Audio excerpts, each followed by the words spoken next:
Halo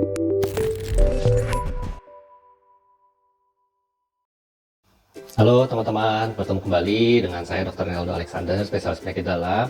Pada video kali ini, saya mau melanjutkan pembahasan tentang isu terkini COVID bagian yang kedua ya. Nah, untuk isu yang kedua ini, saya mau meluruskan nih kesalahpahaman yang belakangan ini ramai dibicarakan ya, yaitu tentang rumah sakit dan tenaga kesehatan membisniskan COVID. Aduh, sedih banget sih sebenarnya dengarnya. Memang sih, ya waktu itu sempat ada pernyataan ya dari salah satu menteri kita ya yang memberikan informasi nih ke masyarakat tentang biaya perawatan yang dikeluarkan oleh pemerintah untuk mengcover pasien-pasien dengan COVID-19. Ingat-ingat ya, ini biaya yang dikeluarkan pemerintah untuk yang dirawat. Nah, jadi kalau yang tidak memerlukan perawatan, yang ringan-ringan aja atau tanpa gejala, ya itu mau periksa COVID, mau minta obat untuk COVID itu nggak di cover, ya. Makanya sebisa mungkin jangan sakit sih, karena nanti bayar sendiri, BPJS juga nggak cover, ya. Nah, sekarang kita ngomong yang biaya yang untuk sampai harus dirawat. Saya mau memberi tahu yang satu contoh aja deh, yang paling sering nih ya. Jadi pasien PDP ya, pasien dalam pengawasan kondisinya sedang, ya. Parah banget juga enggak, ringan-ringan sampai bisa di rumah juga enggak, jadi tetap dirawat nih ya. Dia kan tentu harus di ruang rawat isolasi dan kondisinya karena tidak berat, tidak memerlukan alat bantu nafas atau ventilator. Untuk pasien dengan kriteria tersebut ya, sempat waktu itu dibilang di media biayanya satu hari 7,5 juta.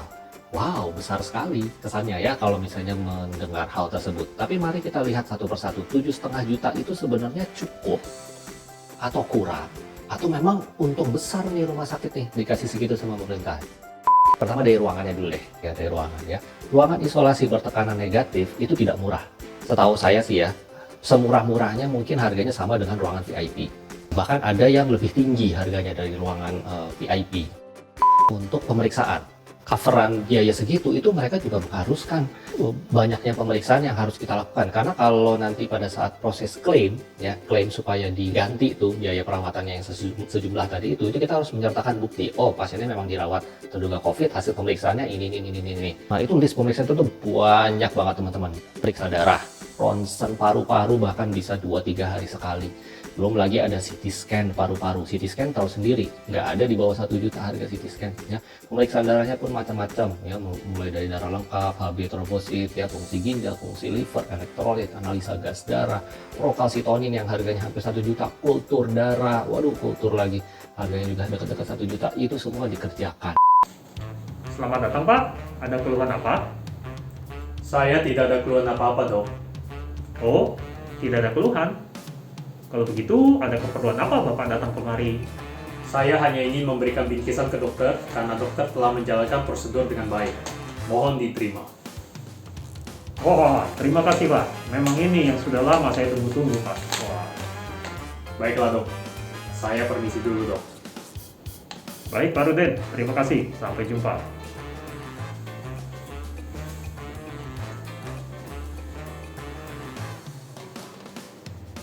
Tagihannya dok, tagihannya dok, bayar tagihannya dok, tagihannya dok. Tidak boleh ada satu orang pun yang tahu tentang hal ini. Tak seorang pun.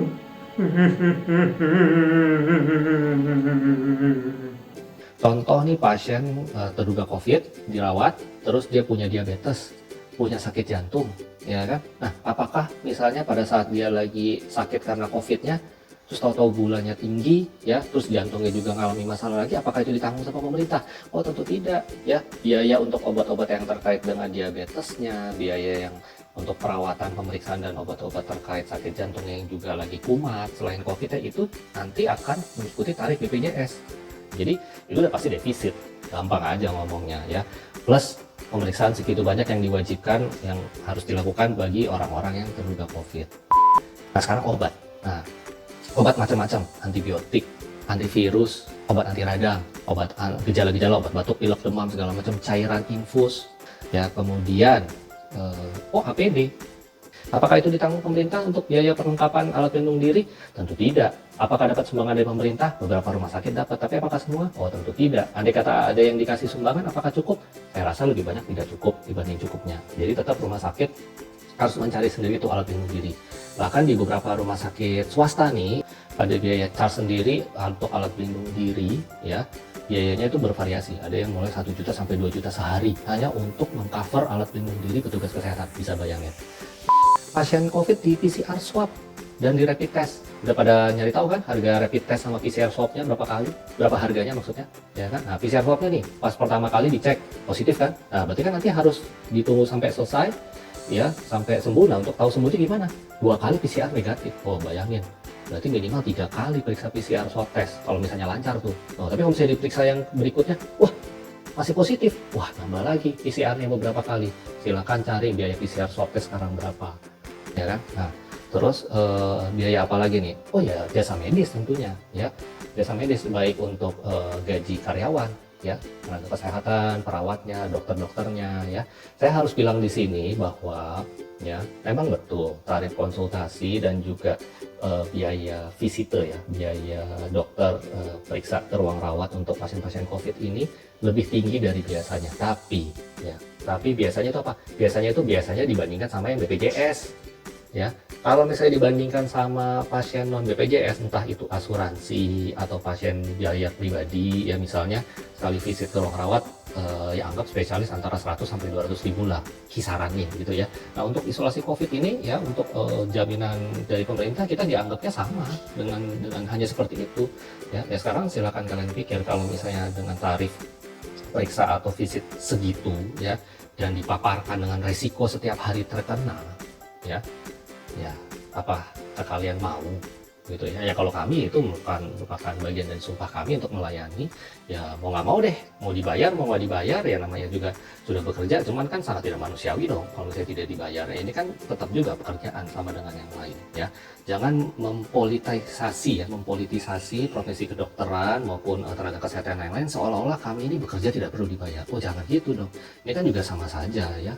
Masa kalau misalnya kalian profesinya apa nih, guru atau pengacara atau apa, bekerja cuma-cuma, emang mau? Kan enggak dong ya. Dan balik lagi, apakah kami menerima imbalan jasa yang segitunya dibandingkan dengan resiko yang kami hadapi? Wah ya tentu tidak. Kalau misalnya bayarannya hanya segitu, misalnya nih ya ekstrim ya, misalnya sekali visit ke ruang rawat setiap hari saya dibayar 1 juta pun, kalau misalnya disuruh milih, mendingan saya nggak usah terpapar dengan pasien COVID ya. Saya pulang juga was-was memaparkan dengan anak dan istri saya ya kan. Mau berapapun bayarannya itu tidak setimpal ya dengan resiko nyawa ya, apalagi kalau bayarannya hanya segitu ya. Notabene dalam tanda kutip sebenarnya tidak lebih tinggi dari biaya visit atau konsultasi dengan pasien-pasien non BPJS lainnya ya. Kalau mau dibandingkan dengan BPJS ya iya ya, memang tarif BPJS itu kan memang nggak tinggi untuk konsultasi sama itunya ya, pasti biayanya karena resikonya juga lebih tinggi, pasti lebih tinggi. Cuman tetap gak worth it teman-teman ya. Ini saya jujur ya, tidak berusaha membela diri, saya hanya mengemukakan fakta saja yang terjadi di lapangan. Jadi berdasarkan keterangan yang saya kasih, silakan teman-teman catat sendiri apakah biaya 7,5 juta sehari ya, apakah cukup, apakah justru defisit ya, apalagi kalau pasiennya punya sakit macam-macam ya, atau malah rumah sakitnya besar. Ya saya sih dalam hati kecil sih berharap mudah-mudahan cukup deh ya. Saya juga tidak mau merugikan pemerintah, tapi saya juga tidak mau membuat rumah sakit sampai tidak punya kemampuan untuk menggaji karyawannya ya, yang sama-sama pas aja lah gitu ya. Jadi ya tolong ya persepsinya dirubah ya, semoga bisa memahami kemana sih itu biaya perawatan yang kesannya kalau disebut angkanya tuh wow gitu loh ya. Nah, pakainya ke situ tuh teman-teman, silahkan dihitung-hitung lagi sendiri ya.